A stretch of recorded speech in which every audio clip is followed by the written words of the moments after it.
Hello.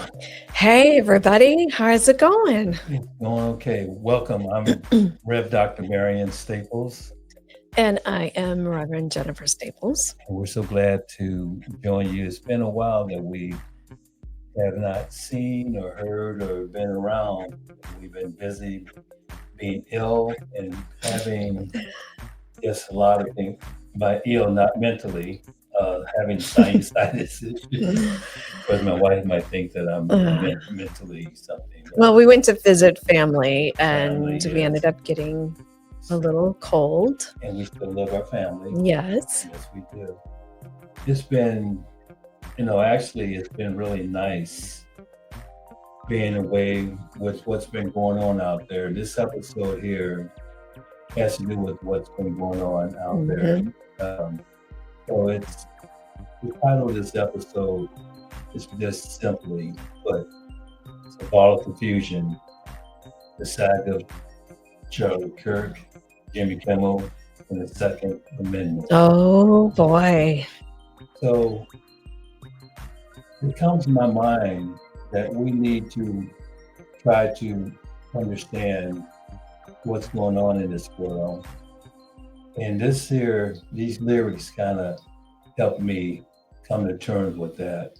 Some of you may not be aware of this, but I'm just going to go through it a little bit and share with you. And think about the words that you see. Ball of confusion, ball of confusion. That's what the world is today. These are the lyrics of the Temptations, due to copyright laws and all that. I cannot play the music, but I can always speak. And that's kind of what we're going to be talking about today, right, Jennifer? That's About right. freedom of speech. Yes. Listen to these lyrics, or from my voice, that is. I could sing the song, but I can't. I'm not supposed to do it. 1, 2, 3, 4. Wow. People moving out, people moving in. Why? Because of the color of their skin. Run, run, run, but you sure can't hide. An eye for an eye, a tooth for a tooth. Vote for me and I'll set you free. Rap on, brother and sisters, rap on. Well, the only person talking about love thy brother is the preacher. And it seems, Jennifer, nobody's interested in learning but the teacher. We have segregation, determination, demonstration, integration, aggravation, humiliation, obligation to our nation. It's a ball of confusion. Oh, yeah, that's what the world is today. The sale of pills, drugs, are at an all time high. Young folks walking around with their heads in the sky. The city's ablaze in the summertime, and the beat goes on. Evolution, revolution, gun control, sound of soul, shooting rockets to the moon and beyond, kids growing up too soon. Politicians say more taxes will solve everything, and yet the band played on. So round and around and around we go. Where the world's headed, nobody knows. I just say, great Google Moogas. Can't you hear the people talking to you? Just a ball of confusion. Oh, yeah, that's what the world is today. Fear in the air, tension everywhere, unemployment rising fast. Your favorite group has a new record, and that's a gas. And the only safe place to live is on some reservation, they say. And the band played on. Eve of destruction, tax deduction, city inspectors and bill collectors, most mod clothes in demand, whatever you like to wear. Population out of hand, suicide, too many bills. Back in the day, hippies moving to the hills, or our people moving to the hills all over this world are shouting to end all the wars, and the band played on. I just say, you hear what I'm saying right now, people. It's just a ball of confusion. And that's what the world is today. ball of confusion. I just want you to hear it in your mind and your heart that the world today is a ball of confusion. And if you understand what I'm saying, take a deep breath and think about what you're going to do. We've had a terrible few weeks, and I just want to say to this family, Charlie Kirk, his wife Erica, I don't know the two little babies' name, but they're precious, and especially in God's sight. And they're also precious in those parents' sight and their relatives. Just look at that picture. Happy family. We always say happy wife, happy life. Jennifer, you can say something. What do you think? You're sitting here. Well, first of all, let me comment on those lyrics. That was written probably in the 1950s, I'm guessing. No, 60s. 60s, okay. The end of the war. That's the song by the Temptations. It could have been written today. That's why, It is yes. crazy to think about how times haven't changed really. And we're just dealing with so many things. It seems like history definitely has repeated itself and not in a good way. Has repeated itself. And when that song was written, of course, it was, taken in respect to the hippies going on for a decade. Yeah. Yes, I think why you thought about that. Mm-hmm. And, we had hippies and we had yippies. And I grew up during the Vietnam War, and things were like that. Mm-hmm. But there was also a call for people to be willing to speak. Have freedom of speech was a big thing back then. Yeah. People Yeah. spoke. You had, you had singers, you had Joan Baez, you had Bob Dylan, and people speaking out, like the song says, speaking out against the war. Yep. Charlie Kirk was one of those people that was a person who spoke out. Charlie Kirk spoke out. He spoke out. Freedom of speech. We may not have agreed with everything that Charlie Kirk stood for, nor did we agree with everything that he said. However, it's a sad day that his life was taken the way that it was, and that his freedom of speech was ultimately taken away from him. My family, my cousins, are the staple singers, a lot of people know. And, a lot of the songs that the staple singers sang were our message song. Mavis, the only one that's singing right now, singing songs like Respect Yourself, I'll Take You There. That's a Long Walk to DC. Many more. And Mavis continues to sing even her new song that she has out. I think it's called Welcome Strangers. Even before then, she had a song called Build a Bridge. Build a Bridge, that's right. Very good song and very good message. And that's what it's all about. Charlie Kirk, whatever his message was, he said it. And we have to respect that he had in this country, in no other country are we given the freedom of speech. No, you say something in other countries, they can lock you up or worse. I don't know what's worse than that. So Charlie Kirk is gone. We will remember him. Like Jennifer said, I definitely don't agree and didn't agree with everything he said. But my goodness, he didn't deserve to no one deserves to get shot. We've had people, Dr. Martin Luther King Jr., Malcolm X, other people, Medgar Evers. Some people don't even know Medgar Evers, that their lives are taken away. They exercise freedom of speech. Oh, we've seen this before in our country. Yes. When's it going to end? I don't know. It has to end. Yeah. And this here next area is what it gets right down to. And I just don't want to bore you today, but I might have to. I don't think we're going to be boring. A lot of this gets down to this.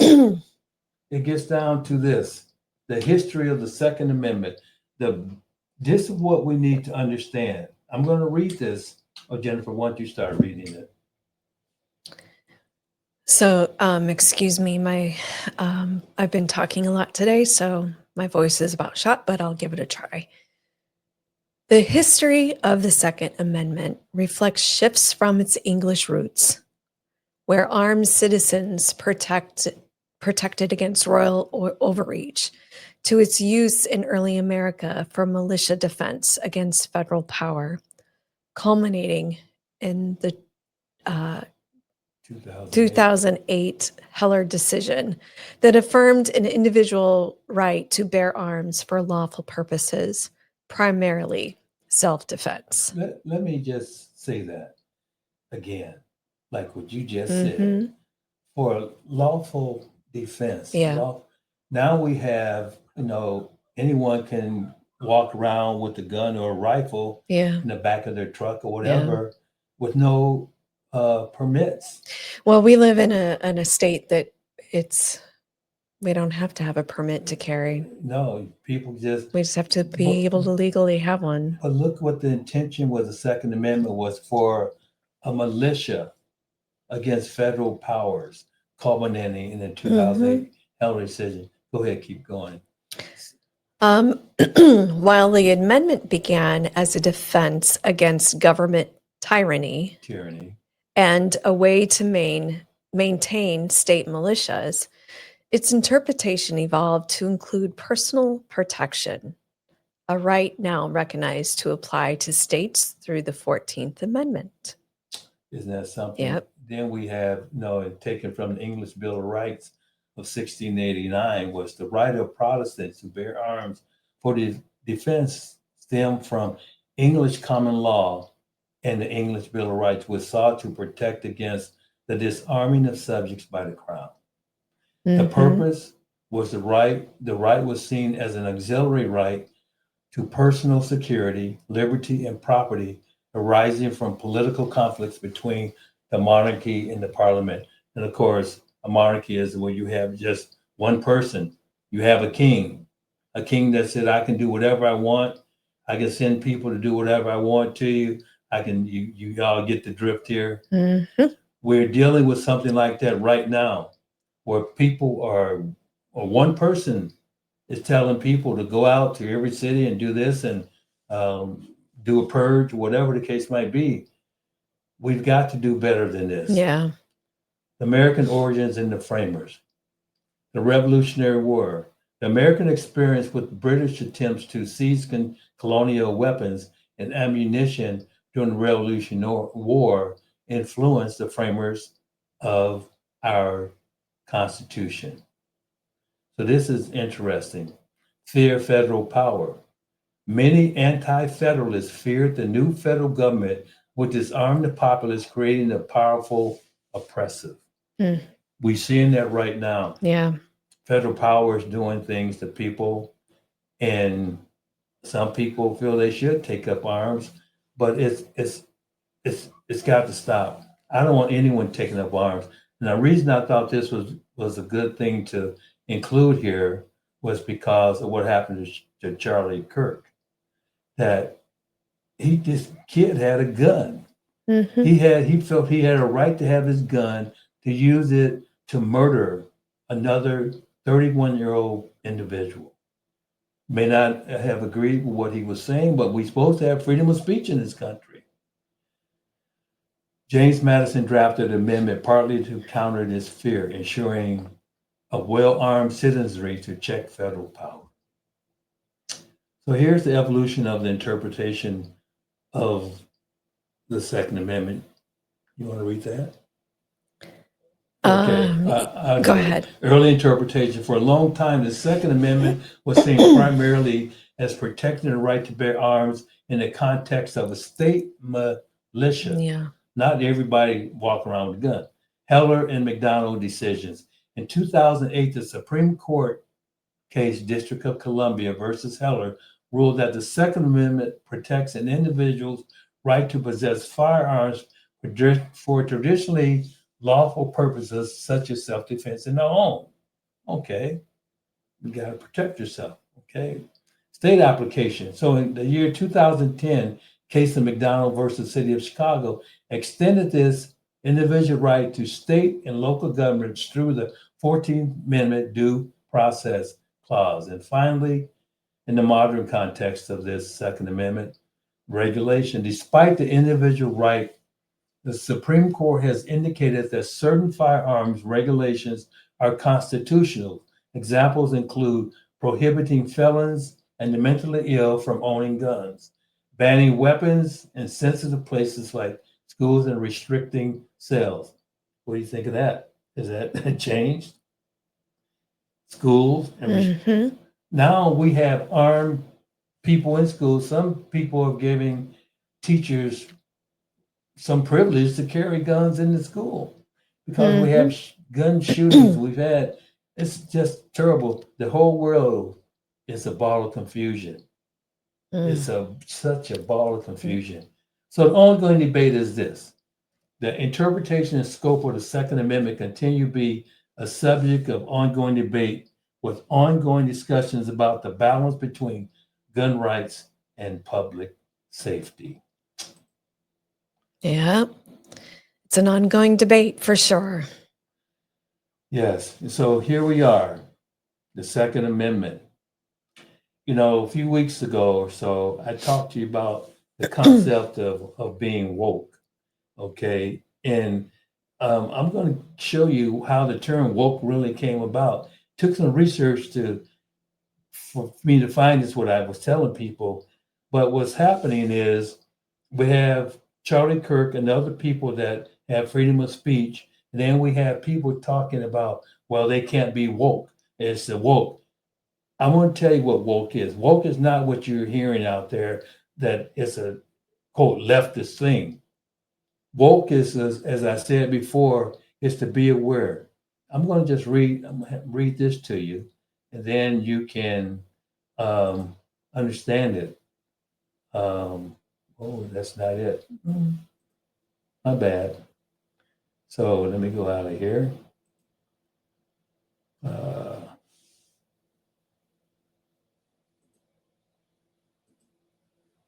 Here we go. This is what I want you to read. All right.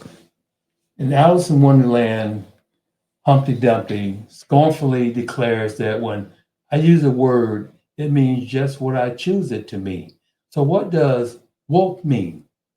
It has become the pet political aspersion that today's kooky right-wing huskers hurl at liberals.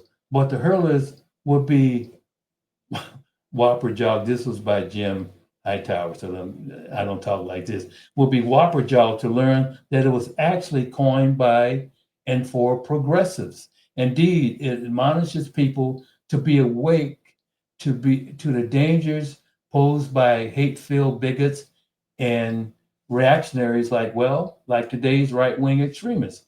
Surprising historical tidbit: the first person reported to have used the word was Huddie Ledbetter, the legendary black blues artist known as Leadbelly. Among his many classic songs was Scottsboro Boys, about 9 black teenagers falsely accused in 1931 of raping 2 Alabama white women. As a black musician who traveled the back roads of the Jim Crow South, Leadbelly warned others to pay attention when in a viciously racist state. Best stay woke, he cautioned. That's what Leadbelly said. Best stay woke, he cautioned. But out of blind ignorance, blind arrogance, or both. Today's adapters of the Jim Crow mentality have perverted common sense wokeness into a verbal whip to lash black folks. I don't use African American, immigrants, Democrats, women, LGBTQ people, and all others they don't like. Pretty much everyone who looks, thinks, prays, and acts different from them. How kooky. They've declared librarians, science, Mickey Mouse, and Bud Light to be their evil enemies. They're too woke.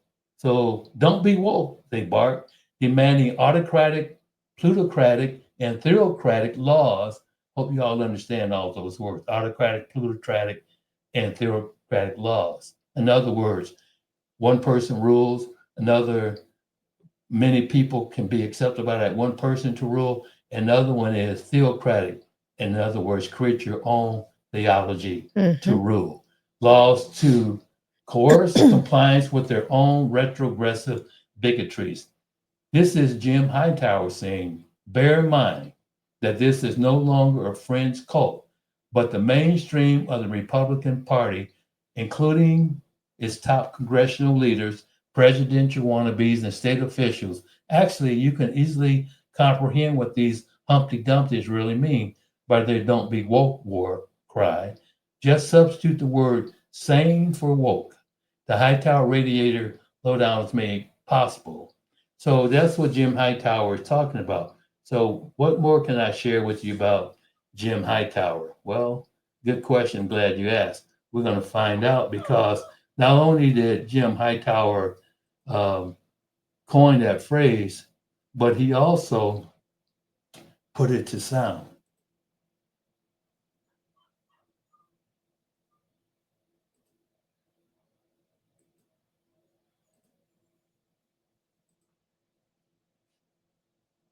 Hightower Radio Lowdown is made possible by you subscribers to Jim Hightower's Lowdown on Substack. Find us at jimhightower.substack.com. In Alice's Adventures in Wonderland, Humpty Dumpty scornfully declares that when I use a word, it means just what I choose it to mean. So what does woke mean? It's become the pet political aspersion that today's kooky right-wing hucksters hurl at liberals. But the hurlers would be whopper-jawed to learn that it was actually coined by and for progressives. Indeed, it admonishes people to be awake to the dangers posed by hate-filled bigots and reactionaries like today's right-wing extremists. Surprising historical tidbit. The first person reported to have used the word was Huddie Ledbetter, the legendary black blues artist known as Leadbelly.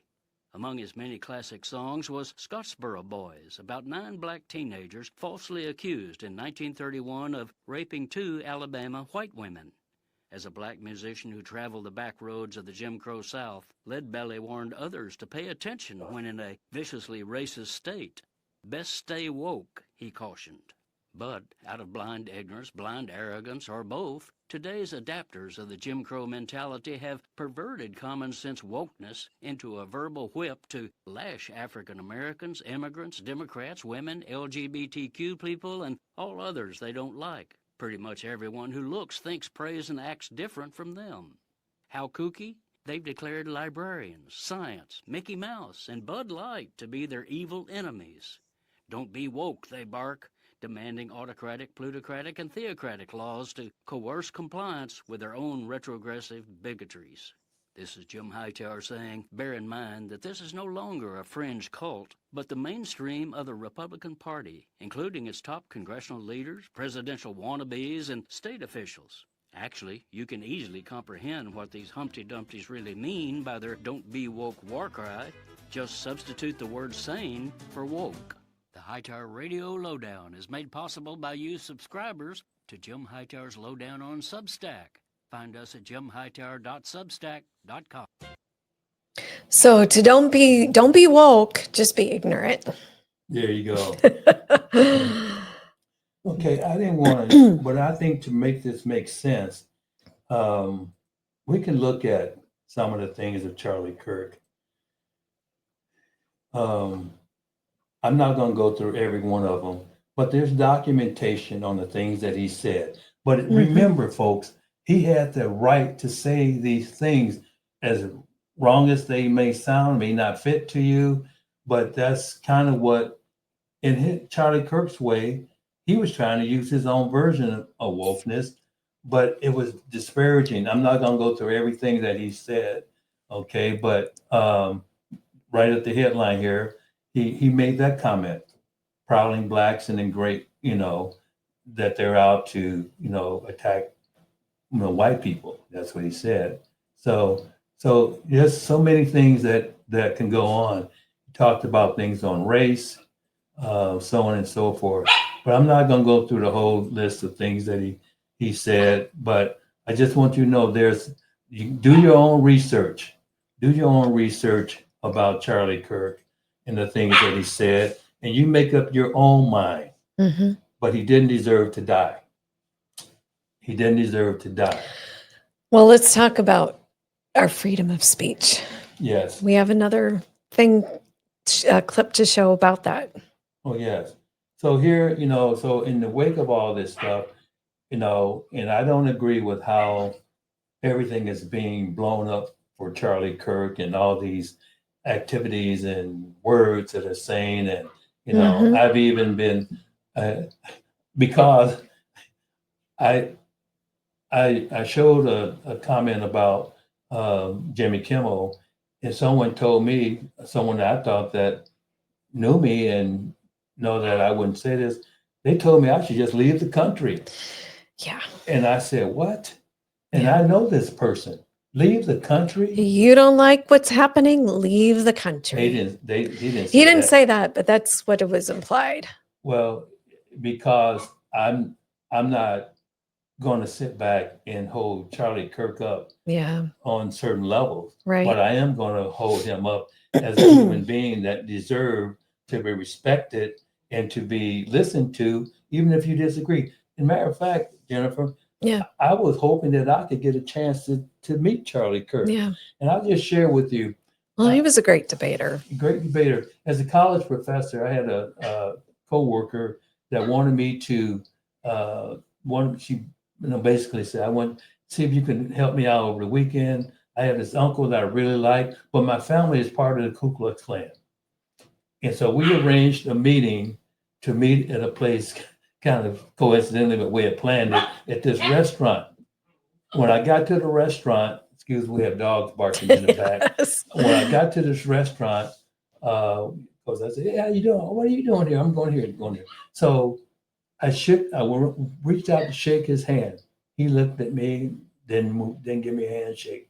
So that was around 9:30. We had some breakfast. We were talking. I talking about all kinds of things.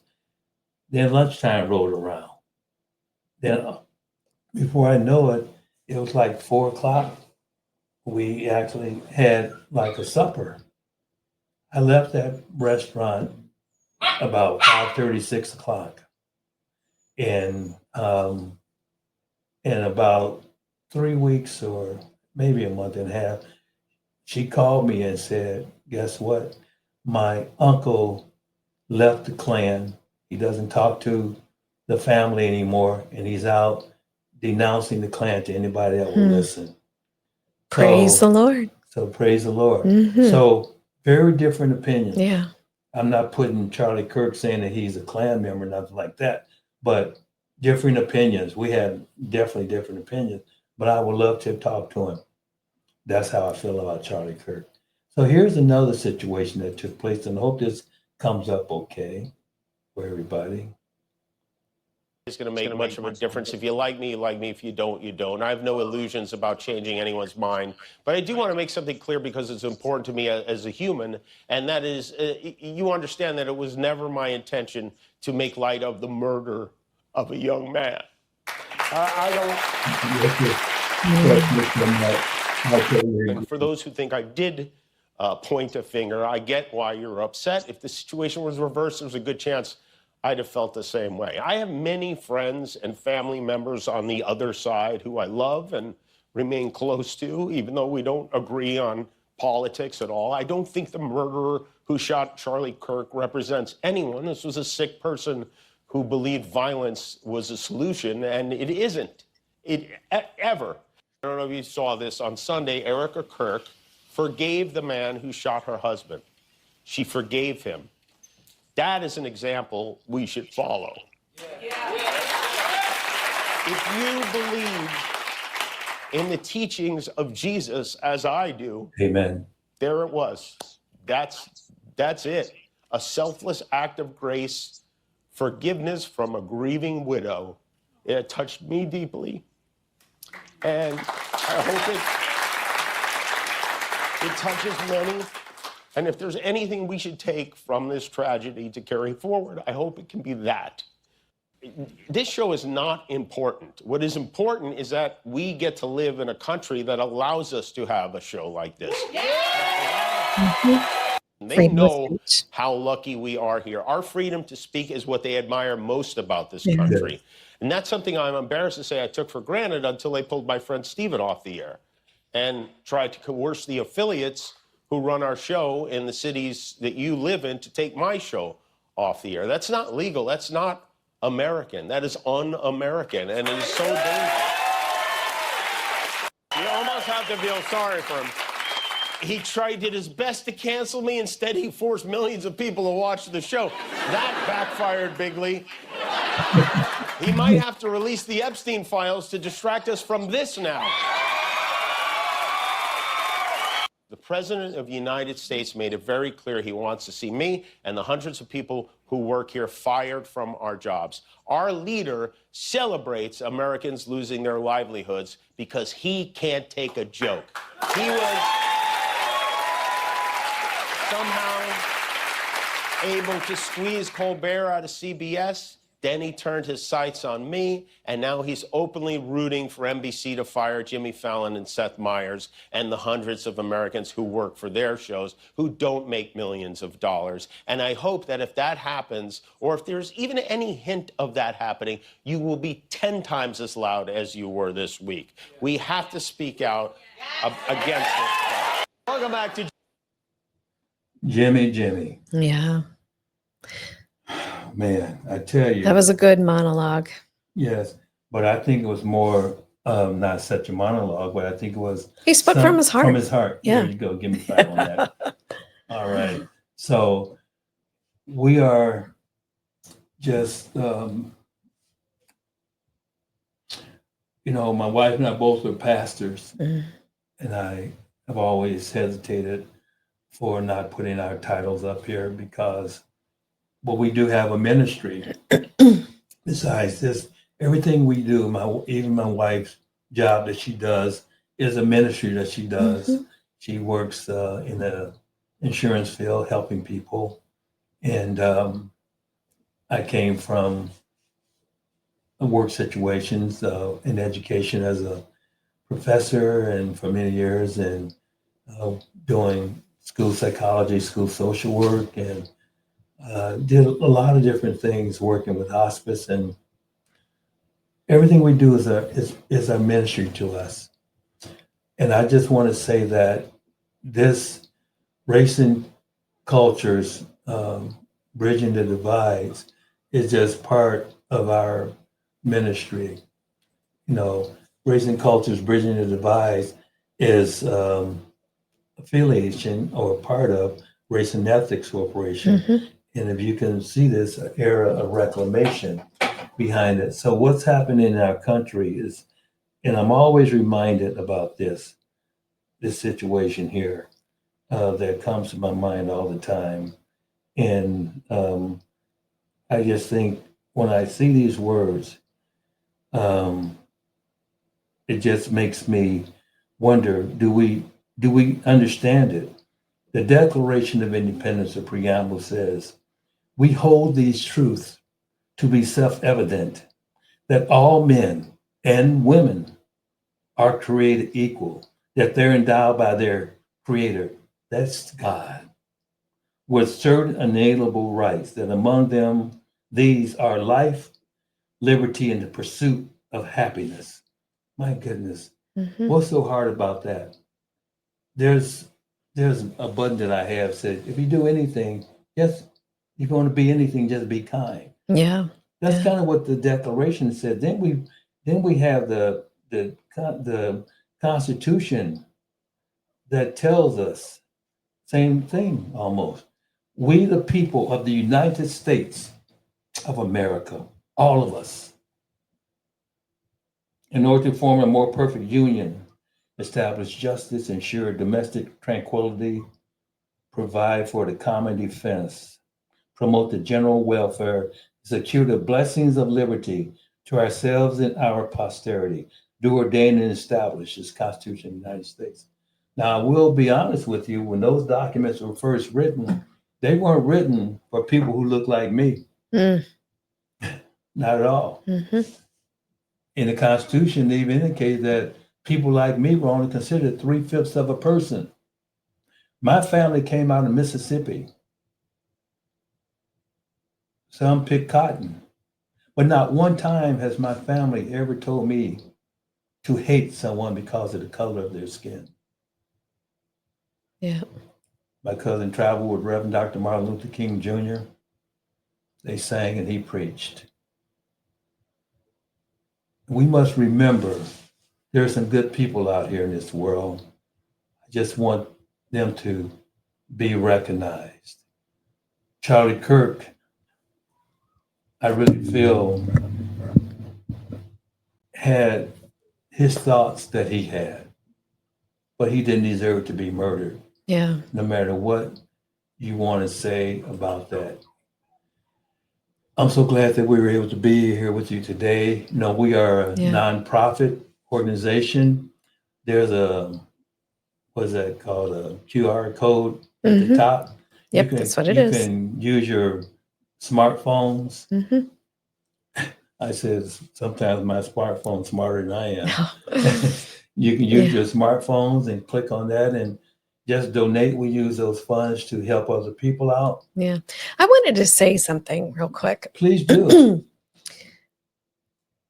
God forbid, God forbid that we become a country of one skin tone. Woe to the man. Yes. Woe to the man. That's all I can say. Our country is enriched by its culture. Multiculturalism is what we're living in. If this government succeeds in what it wants to do, if you take a look at what's in Project 2025, it ought to scare the crap out of anybody. And it's being implemented right before now. our very eyes. In our next episode, we're going to get into that a little bit more. But we need to, we've talked about being woke. We all need to wake up. We all need to be aware of what is really going on. We all need to rise up and stand up for human rights, because whether you're brown or not brown, you're human. I like how you said that, because if you look at my shirt, you know, I don't use the term African American, because historically we must understand that a lot of people that were brought here in slavery didn't just come from Africa. They also came from the West Indies. There was other people who were enslaved. The first people that were here that I just call people of the First Nations. That's Cherokee, Apache, and thank God for them. Yeah, they were here already. This country was not discovered. How can you discover something that was already discovered by the people that were already here? So I think that, so the term African American never fit with me. I'm going to do a little presentation of someone that talks about always being Black. My shirt is Black. The things behind me, there's a thing with a poem on it. The border is white. Our things are white. You know, even I'm not that color Black. You know, you can contrast me right now. You see the whiteness right on my shirt. That's, you know, that's contrasted. These colors were picked purposely to express that point. So I just want to say to everyone, we are our country that has many cultures. And race and cultures are bridging the divides, because there's a misnomer about the term race. Race is a social construct. You look at a person, try to put them in a racial group, and they'll tell you their nationality.